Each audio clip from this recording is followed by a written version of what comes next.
Bonjour, je vais voir aujourd'hui dans cette vidéo formation comment utiliser les fonctions de base du logiciel Numbers afin de créer par exemple des calculs, donc différentes opérations à partir des données présentes dans mon document.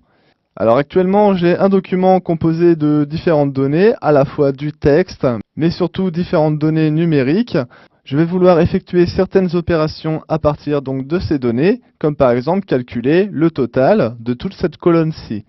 Donc j'ai plusieurs méthodes qui s'offrent à moi, la première étant la plus basique et pas forcément la plus intéressante, qui va être de sélectionner la totalité de la colonne, puis de me référer à présent dans la partie en bas à gauche, où j'ai accès à un certain nombre d'informations concernant la sélection en cours. Je m'aperçois donc que la somme est calculée, ainsi que la moyenne, la valeur minimum et maximum, ainsi que le nombre de cellules effectuées. Donc si je souhaite par exemple inscrire dans la cellule tout en bas la somme des cellules sélectionnées, je peux me référer à ce tableau et l'écrire de manière manuelle, comme par exemple 212,37, je vais saisir 212,37. Et donc voilà, à présent j'ai la somme des différentes cellules qui est bien dans une autre cellule. Mais le problème de cette manière de faire va être que si par exemple l'une de mes cellules, comme par exemple celle-ci qui est de 9,58 actuellement, passe un jour à 15, je constate que ma dernière cellule, donc qui comporte la somme de toute la colonne, n'a pas évolué. Donc je vais faire un pomme Z pour annuler l'opération et effacer à présent ma cellule comportant la somme et m'intéresser à une autre technique beaucoup plus intéressante qui va être les fonctions.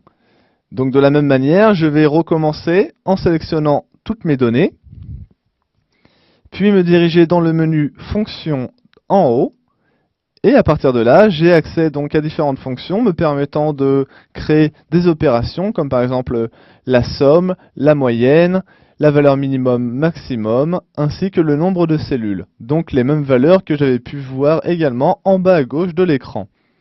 En cliquant par exemple sur la somme, je me rends compte que la dernière cellule, donc après la colonne, a été remplie avec la somme de toutes les colonnes sélectionnées.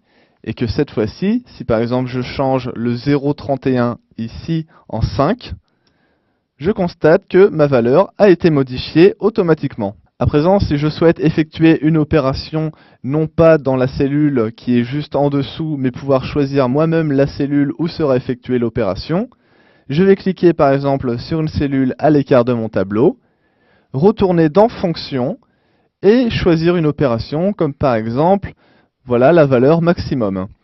Actuellement, la valeur dans ma cellule est de 0 car de manière automatique, le logiciel essaye d'extraire les données contenues dans la colonne en relation.